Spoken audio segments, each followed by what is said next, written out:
Akadosh Chodesh Tov, Boker Tov, Masechet Betzah Daf Amud Aleph 36A1. Please put on your seatbelts. Yeah, we said we were talking about now in the new Perek. If you remember, we were talking about bringing down whether it's the different grains through the windows. Now the Gemara is going to bring a proof from the Mishnah Masechet Shabbat to our Mishnah. When the Mishnah says Hatan Tzanan over there, we learned in the Mishnah to do with that you're allowed to empty out 4 or 5 kupot, 4 or 5 baskets, or we're talking about whether of grains and things like that. Lo et ha'otzar, but not the otzar. Amar Shemuel says Shemuel, Maya lo et ha'otzar. What does it mean lo et ha'otzar? Lo yigmor et ha'otzar kulo. You're not allowed to finish off the entire thing, right? Which means that you still have to leave something over. Why? Because maybe you're going to come, you're going to start leveling the ground, and we know that leveling the ground is going to be a problem of Masechet Boneh. So says the Gemara, Hachamai, what's the din in our Mishnah? Are you allowed to completely take everything right off, and then you're going to completely reveal the roof of the top of the roof, or not? So answers the Gemara, 1 second. Hatamu b'Shabbat de'asur mishum dechamid. There it's Shabbat. Shabbat is chamur. So that's why we said we mean a gezerah. Maybe you're going to come, you're going to level up. Aval Yom Tov the kil shapir dami. Maybe you're going to say Yom Tov, which is lighter than Shabbat. So maybe you're allowed to. Or Dilmar, maybe the other way around. Hatam di kabitul bet midrash. There it was because of bitul bet midrash, or because of the orchim, which means because there was no space for the guests or the bet midrash. Amarta lo, you said no. Hacha deleka bitul. Here, there's no problem with bitul bet midrash or the orchim. Okay, so lo kol sheken, shouldn't it be for sure that it's going to be asur to take the entire thing down? Meaning, if over there, because of the bitul bet midrash and kvod ha'achrim, still you said that it's asur. Kavachomer here, there's no bitul bet midrash or ha'achrim, so obviously it's going to be asur. So says the Gemara, right? V'hachatnan, right? And here we actually learned, okay, right? Mashilin perot derech haruba b'yom tov.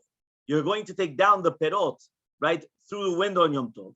The Amar Rav Nachman comes and he says, Lo shanu, what are we dealing with? That it's going to be mutar, ela shebe'oto hagag, only the ones on that roof. Aval migag legag, but from one roof to another roof, lo, you're not allowed to, because that's considered the tircha, which is prohibited.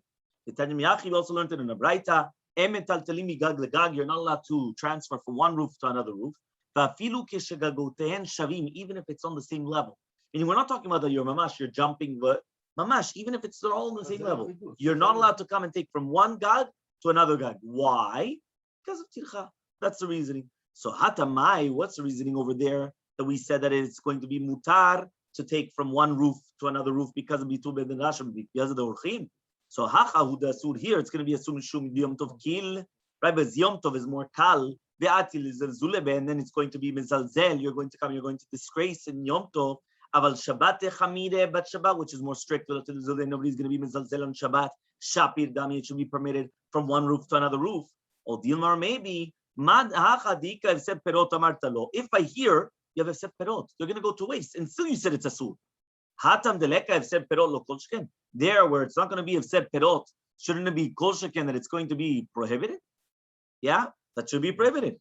So therefore, the Gemara is going to say now another din. So one more time, what are we trying to do? We're trying to find out that just like by Ilchot Shabbat, we said that you're allowed to start taking out some of the barrels, right, or some of the baskets, but you're not allowed to completely leave it empty. So now we wanted to find out what's halakha to do with Yom Tov, and we started trying to bring this way and the other way, meaning more lenient and more strict. Whether it's that Shabbat is more strict, Yom Tov is more lenient, so you should be more lenient, or the opposite. Shabbat is more strict, so you're not going to be mezalzel. Yom Tov is more lenient, you're going to be mezalzel, so you should be more strict. Or we keep on going back and forth. So we're trying to find out how to play it around. Now, but here though we learned in a Beitzah, lo yishal shalem bechevle bechalonot.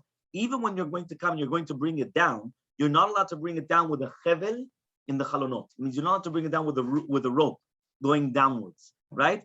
Ve'lo yoridem derech sulamot. You also cannot take it down through ladders. So you can't take it down. Can you throw it? What? Can you throw it? Yeah, for sure you could throw it. Throw it, there's no problem. But you're not allowed to take it down whether it's through ladders or through a rope. So says the Gemara now, we have to try to understand. What are we dealing with? Hatamai, what's the dealing to do with Hilchot Shabbat? Right? Are you allowed to take it down whether it's with a ladder or through ropes or not? So hacha biyom tov udasur. Here by Yom Tov it's going to be asur. Teleka bitul bet midrash, because there's no bitul bet midrash or kvod orchim. Remember, the case of Shabbat was mefurash, that you were moving it away, because you needed it for whether it's going to be orchim, there were guests that were coming, or on Shabbat, and orchim, right? But guests or bitul bet midrash, that there were people that didn't have where to sit, they're not going to stay. So therefore, you had to move over the baskets or whatever, so that way people could sit down and they could stay in the shiur. Aval Shabbati babai Shabbat, there is bitul bet midrash. Shapir dami, maybe you're allowed to take down these baskets through whether it's going to be through the ladders or through the windows with a rope. Or Dilmar, maybe here it's worse because there's a set perot. Remember, here we're talking about a case where it was going to start raining and then it was going to ruin the fruits. So if by here it's a set perot and still you said it's asur, there's no set perot. So lo kol sheken, it should be asur. So we don't have an answer. So therefore, it comes out that we do not have an answer whether on Shabbat you're allowed to bring down, whether it's through sulamot, through ladders, or through a rope. We don't know. What's the issue? Is the issue otzah or the issue? No, tircha. There's no otzah. You're in the same roof. You're in the same property. Tircha, working, exerting yourself. You're not allowed to work, overwork. Because fruit is your business, or because just you're not allowed to carry nothing to do baskets with the because business. it's extra work? You're a farmer, but nothing to do with their business. You have fruits on the roof. You put them up. It's just a work to do it. Which one? It's constantly. Chasinet perot. So we just said that you're allowed to cover over the fruits, right, with utensils or with anything because of the dilaf. Remember that this is talking about when you have a roof, the roof is leaking. So you're allowed to put something on top of the fruits in order that the water that's just coming down to the roof is not going to destroy it. So Amar Ula comes and he says, Va'afilu avera delivne, even levenim, which are going to be in between the avid, right? Which means even levenim that have in between, right, space in between these bricks, right? That means basically they're not connected with clay, okay, which is considered muktzeh. If there's a suspicion, right, that maybe the water is going to get through to it, you're allowed to come and you're allowed to cover it, right? And we're not going to say that since they themselves are a student tiltul, you're also not allowed to cover it, to be metaltel kelim acharim for them. The Bietzah says, perot ha-reuyim, only by fruits which are fitting, that you're allowed to cover over. But you're not allowed to cover over anything which is a sul b'titul. So basically like this, one more time. We said in our Mishnah, we were talking about you're allowed to take, let's say even we took the picture, and the picture was of, let's say, like a blanket or whatever it is, that you're putting it on top of kelim. You're putting it on top of utensils. Now we're talking about another case. What happens if I have bricks? Can I do the same thing? Can I cover it? Now, the bricks in itself are muktzeh. I'm not allowed to cut it's muktzeh. I'm not allowed to use the bricks. The bricks are muktzeh. So am I allowed to come and cover it or not? So the first mandamar said, afilu avira delim, that's going to be permitted. Rabbi Yitzchak says, no, only perot which are reuyim, that's the only thing which is permitted. The azda Rabbi Yitzchak letameh, and says Rabbi Yitzchak, he goes according to his reasoning. Tamar Rabbi Yitzchak, but says Rabbi Yitzchak, enkli nital el dvar nital b'Shabbat. Right, there's not going to be a utensil which is going to be taken on Shabbat, only which is something which is nital b'Shabbat, which means even a kli which is not muktzeh in itself, you're not allowed to be metaltel et zeh, right, when it's going to be muktzeh. So tonight we learned in the Mishnah, mechasin et perot bekelim. You're allowed to cover perot, right, with utensils. Perotim, so we want to be medayik from the Mishnah itself that it's only perot which is permitted and not anything else. But the Mishnah said perot yes, anything else no. So avira delivin is going to be prohibited. So answers the Gemara, no, that's not a good proof. Even really avira delivin should also be permitted. The idea the Tana reisha mashlim perot, but since we learned in the reisha mashlim perot, Tana sefaram mechasin et perot. We also learned mechasin et perot. But really, be'emet it's din everything. It was just derech hagav. Sometimes when you start your language and you're already talking about one thing, right? So then it's going to be talking about the same. Okay, fine. So now it says over here like this. It says, right? Huadin, we just said a few. Okay, fine.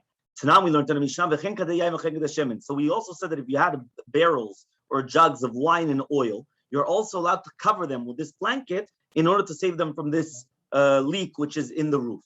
Okay? So therefore, what we wanted to just say over here is, it's mashma that the heter to cover was things which are only mutarim b'titul and not dvarim which are muktzeh. Because again, kadei yaim kadei shemen, you're allowed to move them. So if you're allowed to move them, obviously you're allowed to cover it. But something which you're not allowed to move, for example, the bricks, you cannot cover the bricks. So answers the Gemara, what are we dealing with? Retivla, with tevel. Since the kadei yaim and kadei shemen are of tevel, that means they didn't separate trumot and masrot from them. So that's why he says over here, and still we bring a proof from here that you're allowed to cover it, even though it's tevel. So says the Gemara, it's also logical to say so. Tisa, the you're going to tell me, you already told me perot. What's the difference between fruits and jugs of oil and jugs of wine?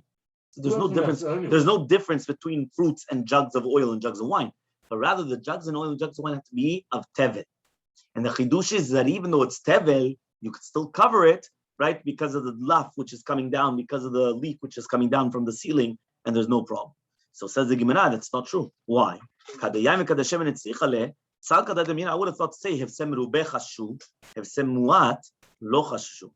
I would have thought to say that when do we say that you're allowed to come and start covering? Only by hefsem merubeh. Hefsem merubeh is by fruits, because by fruits, if you have water which is coming down and going to get onto fruits, what happens there? It's going to get damaged. So he says, but by the kadeh yain kadeh shemen, if you have a few drops coming down, it's covered already. No. But even if it's not covered, even if it's in a jar, but it's revealed, it's uncovered jars. But even with that, what's the big deal? You're gonna have a few drops of water inside of oil, or a few drops of water inside of wine. That's called hefsem muat. That's not called mamash hefsem merubeh. Meaning by the fruits, it's going to be completely gone. It's going to become completely rotten. By this, so I would have thought to say that only by hefsem merubeh were they choshesh. By hefsem muat they were not choshesh. Kamash Malan comes to teach you that even by hefsem muat they were going to be choshesh. Okay, fine. So now we learned in our Mishnah. So we just said that you're allowed to put a utensil underneath the delef on Shabbat. So you're allowed to take a utensil also, put it underneath, and now this is receiving all the drops like a bucket. Okay. So says the Gemara. From here, right? Actually. That's very practical. That could happen all the time. So he says over here. So what are we trying to say, though? Well, we're trying to say though that if you have the drops which are coming down into this bucket, so he says 1 second. But right, the derech klal. Right? When these drops come inside, they're mukse. You're not going to use it anymore. So therefore, how are you now able to put this mukse inside of this bucket?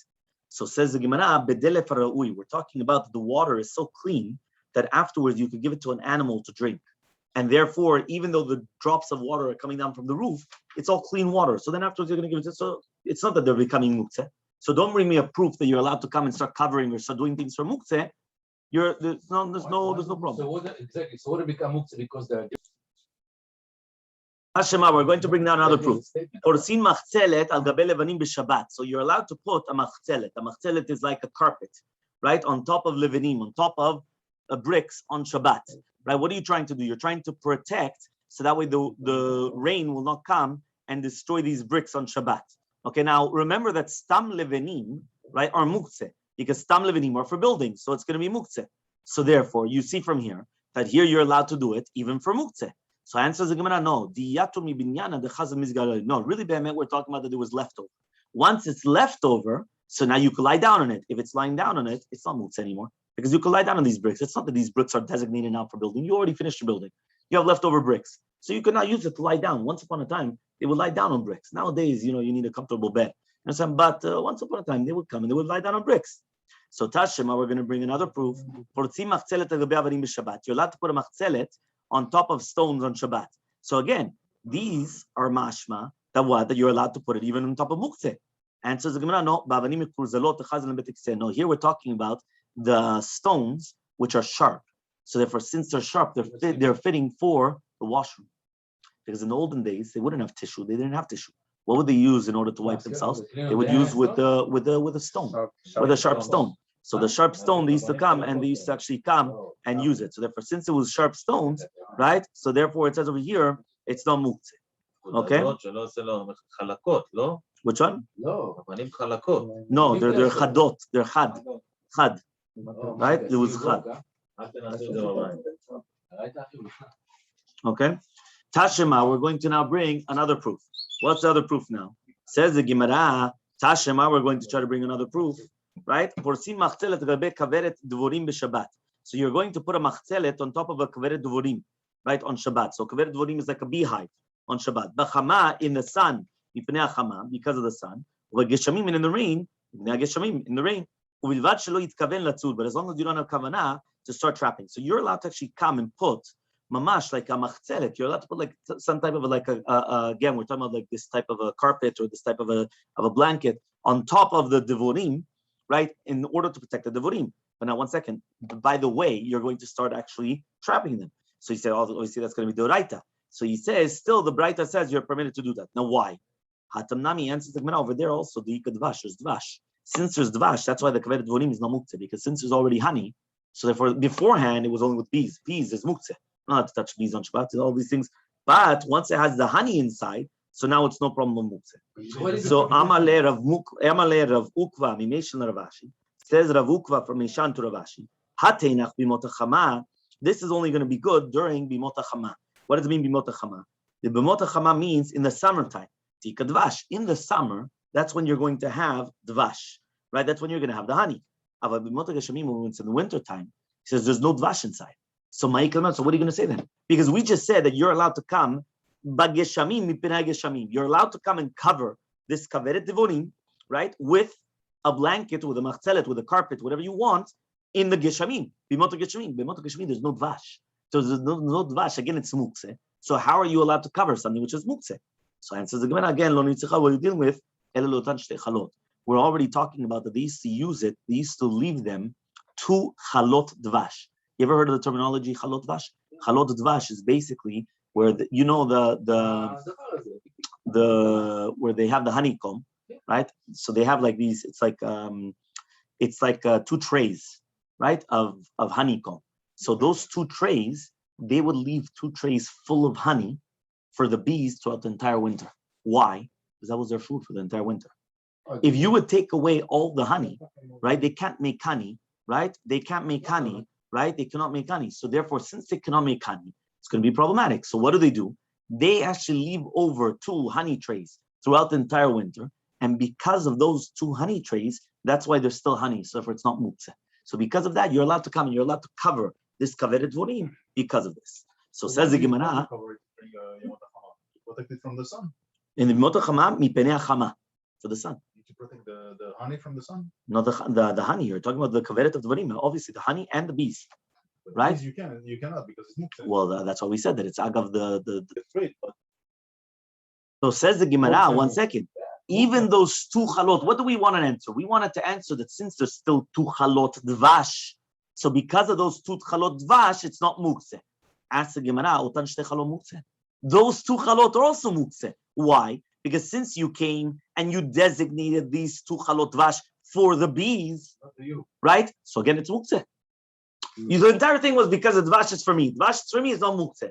But then what do we answer? That's only good in the summertime. In the summertime, there's dvash. In the wintertime, there's no dvash. But 1 second. We answered the 2 chalot dvash. 2 chalot dvash is for them, it's not for me. So answers the Gemara, what are we dealing with? You decided that you wanted to take it.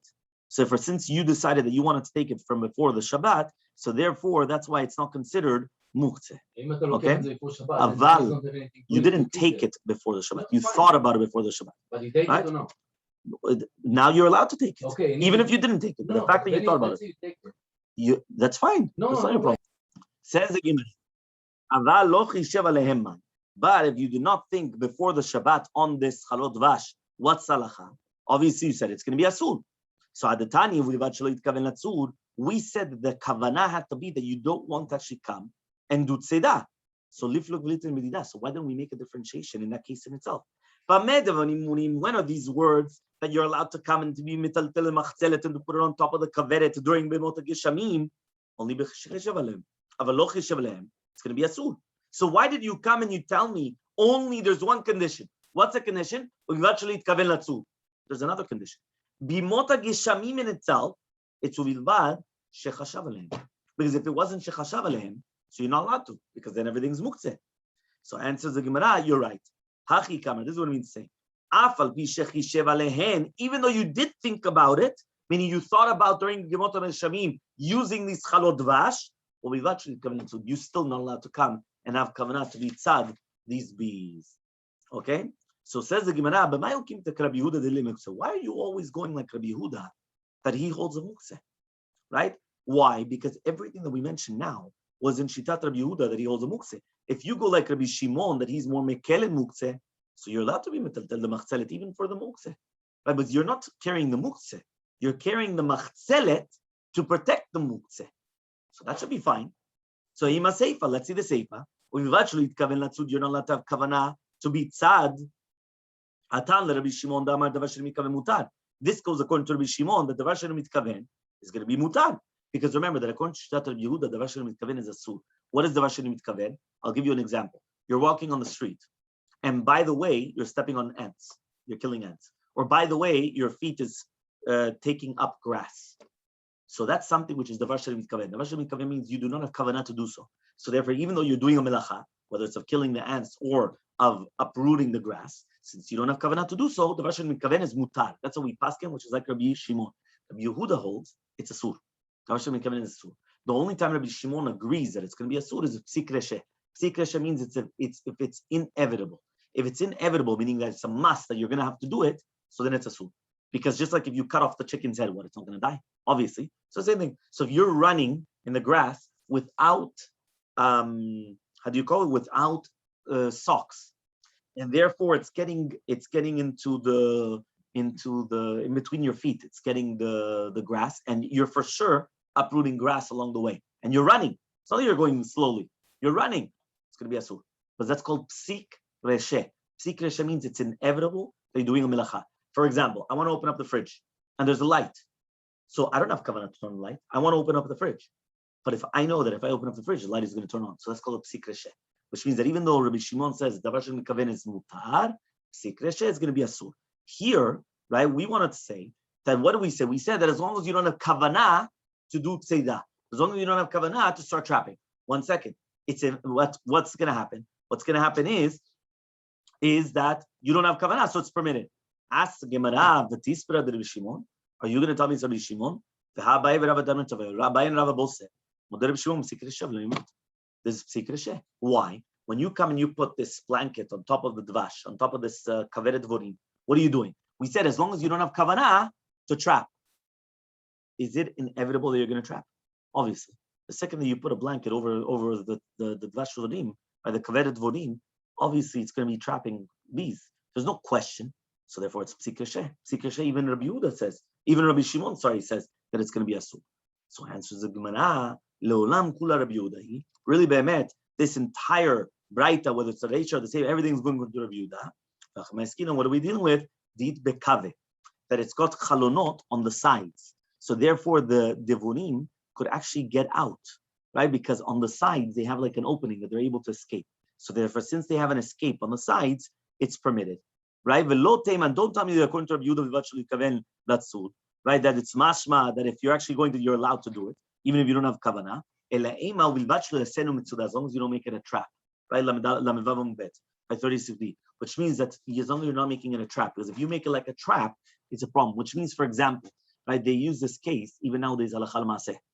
I'm in my house, I'm in this room, and there's a fly, right, flying around. It's driving me crazy. On Shabbat, I could open up the window, right, if there was a window, and the fly could go out. Yeah, okay, fine. Am I allowed to come and take a spray and spray it in there? No, because you want to kill it. So it's going to kill it. But if I open up the door and the windows, and now I do it in the air, and I don't do it directly on the bug. Because again, if I do it directly on the bug, I'm killing the bug. There's nothing to talk about. But I didn't do it directly on the bug. I did it in the air. And I gave it room to escape. Yeah, I gave it room to escape. So then there's no problem. Why? That's what we just said here. We just said here, as long as you have an escape route. So there was not a verdai. It's not a for sure. It's not inevitable. It has an escape route. The same thing here when he said, right, that as long as you don't have kavanah to do tzad, right, as long as you don't have kavanah to do tzad, it says over here. Can you kill it on Shabbat if it bothers you? Which one? Can you kill it on Shabbat if it bothers you? No, for sure not. There's no. Pshita, right? He says over here like this. This is obviously, right, that if you already know that you're not doing mamash a melacha tzad, which means that you're not actually trapping, obviously it's going to be permitted. So it says, I'm going to know. Ma'u the tema, I would have thought to say, shebemino nitzod asur. Shelo bemino nitzod is going to be mutar. Kamash malan, we don't say. What does that mean? If it wasn't for this Beitzah, I would have thought to say that only something which people usually trap, that's going to be a sur on Shabbat, because that's going to be an isur of tzeidah. If you don't trap it, it's going to be permitted. Kamashmanan, it's always going to be a problem of trapping. What does that mean? Usually, do people trap bees? No. Saying if you have a bee that's going to sting you, so you're going to trap it in order not to kill it, but people don't come and they start trapping bees, right? Okay, fine, but even that, there's a business of trapping bees. No, business of collecting the honey. Fine, but you don't usually trap them. They lure them to a certain place and they start making a beehive and they start doing all these things, but it's not that they come and they trap bees. So says the Gemara, I would have thought to say that only something which is normal to start trapping, that's going to be a sur to start trapping on Shabbat. But something which is not normal to start trapping, for example, bees, you're allowed to trap it on Shabbat, but it's not trapping. trapping means that it's normal to trap this animal. It's normal to trap this thing. So they trap animals, they trap fish, they trap this. They don't trap bees. So Kamashmalan comes to teach you that also the same thing. That even though it's not normal, it's still considered a nisur of trap. Ravashi says, right? He's going to come and he's going to try to say something completely different. Miktanim bimota chama u bimota geshamim. Does it say during the summer and during the winter? Bachama mipnei chama uva geshamim mipnei geshamim. It just says the sun because of the sun and the rain because of the rain. Rektani. What does that mean? Biomen Nisan uyomet Tishri. We're talking about in the days of the equinox. You know what the equinox is? When you have half winter, meaning like half day and half night. It's called the equinox. So the equinox. Alaska, no? What? No. Here, everywhere in the world. Everywhere in the world. Yeah, everywhere in the world. So which one? Equinox. Everywhere in the world. We were almost just in the equinox, right? In Tishri Nisan. Tishri Nisan. You've got half day and half night. Remember. No. That's something else. No. Here we're talking about half day, half day. What does that mean? Remember, for example, right? How does the year work, right? And this works in almost the majority of places in the world. Obviously, you're right. In Alaska or in the North Pole, there's certain. But for example, how does it work, right? When it comes to let's say Pesach time, we're going to start with Pesach. So Pesach Nisan is an equinox. You have half day, half night. Then what happens? It becomes more day and less night. That's why in the summertime you got much more of daytime, right? It starts becoming daytime early in the morning at 6:30 or whatever it is as the next, and then nighttime it starts becoming night only at 9 o'clock at night or whatever it is, 9 o'clock, 8 o'clock, 9 o'clock, 10 o'clock. It all depends on the place where you live. So that's called much longer days, much shorter nights. It continues becoming greater until in the middle of the summertime, right? Usually it's going to be December 21st and June 21st, correct? So until June 21st. June 21st, it starts going back down. So what does that mean? That the long days starts becoming shorter until it starts becoming again in the middle of Tishri. In the middle of Tishri, it's half-half. Again, half-half. Okay? Very good. So here it says, what does it mean? Right? So on those days, you always have everything. Which means on those times, you also have Shemesh, you also have Geshem, you also have Dvash. So we're not talking about in the winter time when there's no Dvash. We're talking about in the winter time, Kavanah, Tishri. In Tishri, you also have Geshem, you also have Chama, and you also have Dvash. In Pesach, Nisan, you also have Geshem, you also have Chama, and you also have the Dvash. Okay, 2 dots. So you're going to put a utensil underneath the delef on Shabbat. Remember, we're talking about that you're putting a kli in order to grab, right? You're talking about you're putting like a bucket in order to grab all these drops which are falling from the roof. So it says over here like this. It says, Tana in kli shofech v'shoneh ve'eno nimna. So now what happens if it gets full? So what do? Pour it outside and you put it back. And there's no problem, right? So he says over here, and it's no problem. Why? Because this also was going to be permitted. Right? Once it was a ber rechaim, which is basically a mill of a baye that was dripping on Shabbat. Okay? So what happened? He came in front of Rabba. Amalei comes and he tells him, Zil put your bed there. What is a graf sharei? The apke, and then you're going to take it out. A graf sharei means something which is disgusting. In the olden days, I didn't have washrooms in the house. So they used to do what's called a graf sharei and avitcha meraglaim. It was basically where you did number 1, which is called avitcha meraglaim. Graf sharei was where you did excrement, number 2. Now, that is something disgusting. So even though it's mukse, it's like nobody's going to start using that, right? Or touching it or anything like that.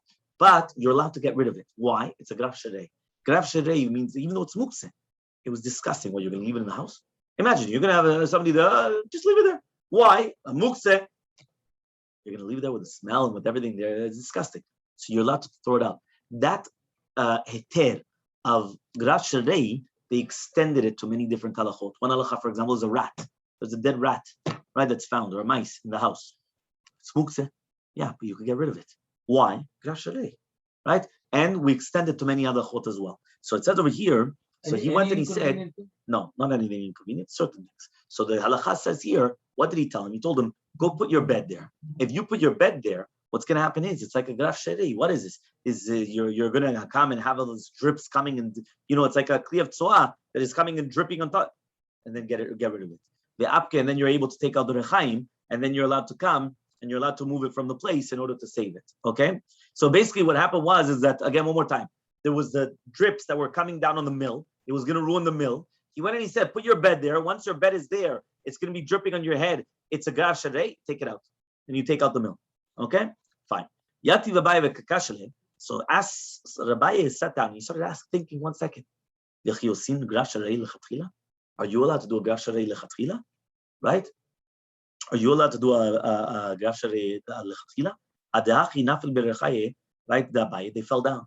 Amarle, he said, Teitili the avari admor. He says magiali.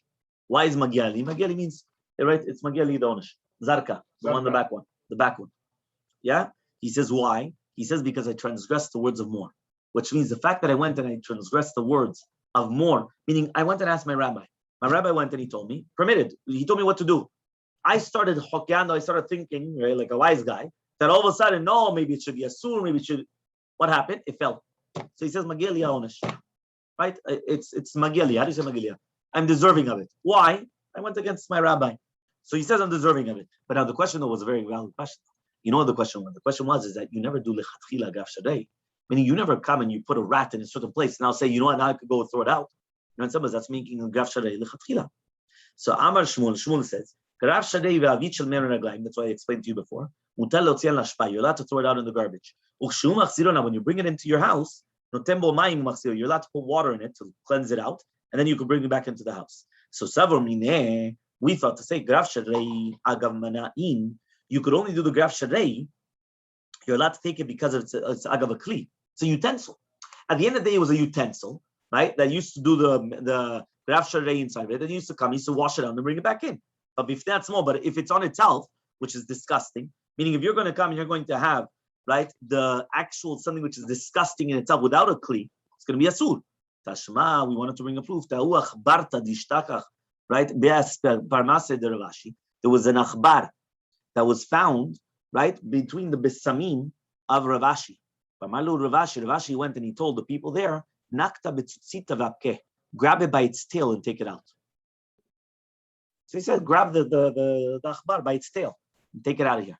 So you see that even you could take the thing that's disgusting in itself. And again, we're saying that the thing which is disgusting, which is the akhbar, is considered a graf sharei. Isn't that a problem that it's tameh and then you become tameh? Says the Mishnah Lamevav Mubet. Says the Mishnah 36b. Kol shechayvim alav mishum shvut.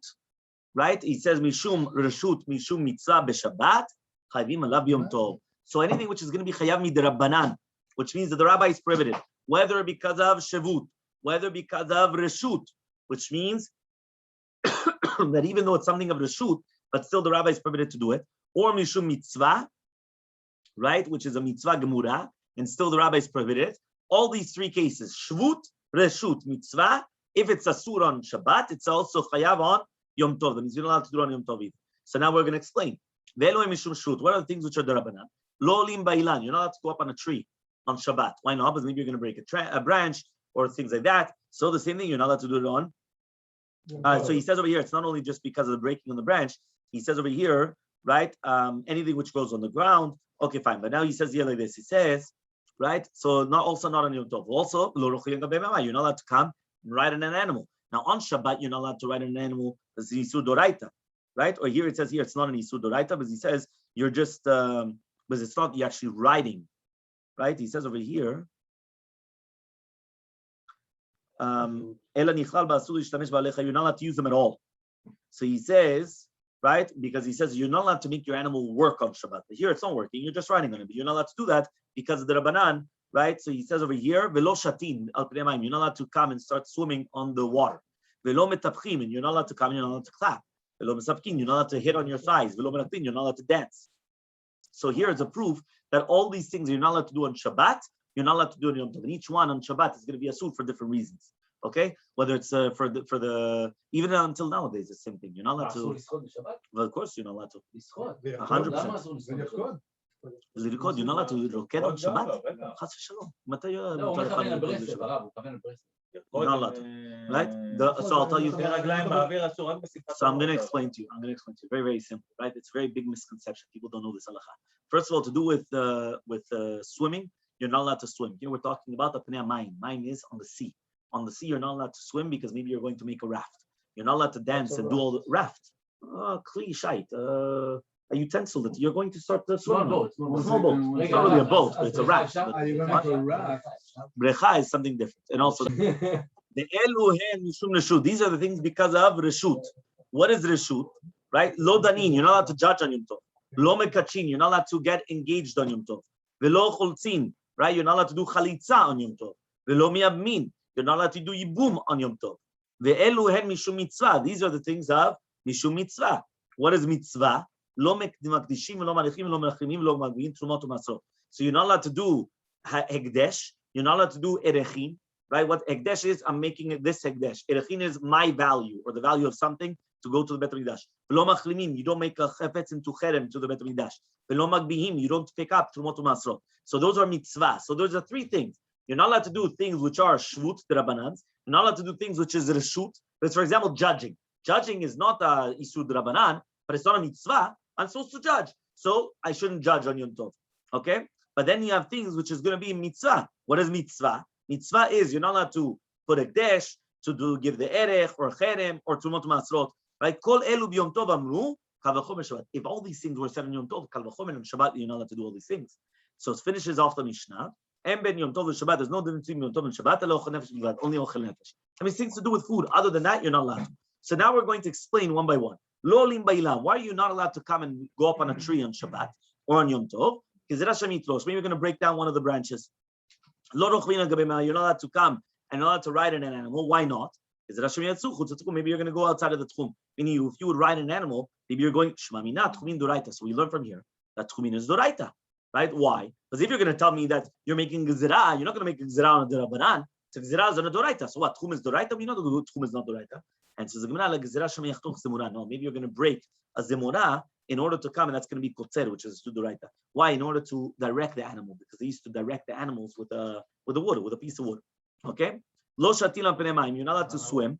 Gezerah shemiyaseh chavit shel shayatim. Maybe you're going to make the barrel, right, or the raft, which is of shayatim. Okay, so you're not allowed to do that. Velo metapchim, velo mesapkim, velo merakdim. You're not allowed to come. You're not allowed to do metapchim, mesapkim, merakdim, which is basically you're not allowed to clap your hands, to clap on your thigh, or to start dancing. Gezerah shemiyataken klishim. Gezerah maybe you're going to come and you're going to fix klishim. Okay, a utensil. Okay, so says the Gemara, right? So says the Gemara, and that's makkeh bevatish if you fix a utensil. These are the things which are the reshut. Lo danin, you're not allowed to judge. So says the Gemara, 1 second. If you're part of a bedin is a mitzvah. The mitzvah kavi. And so the Gemara, there's somebody that's greater than you. Which means that if there's somebody that's greater than you, you have no mitzvah to do that. That's called a reshut. Meaning, you have to know your place. Some people, they don't know their place. So they say, yeah, I'm going to judge. There's somebody greater than you. What are you doing? You understand? You put somebody that's greater than you. What are you doing yourself? Velo mekachin. You're not allowed to get married to a woman, which is, again, it's kiddushin, not a nisuin. Says the Gemara, it's also mitzvah. When you get married, it's a mitzvah, right? So answers the Gemara, what are we dealing with? He already has a wife and children. If he already has a wife and children, there's no mitzvah, and he already fulfilled the mitzvah peruvu. So there's no mitzvah to get married to another woman. So to get married to another woman, there was no mitzvah, right? Again, obviously, we're not talking about the cherem of Rabbi Gershom, but here we're talking about that he's getting married to a second wife. But there's no mitzvah of getting married to a second wife. So therefore, if he's doing it on Shabbat, that's reshut. So because it's reshut, you're not allowed to do that on Shabbat. And we continue with that. Let's get to the 2 dots. No, we're already 2 dots. Okay, so that's right, because that means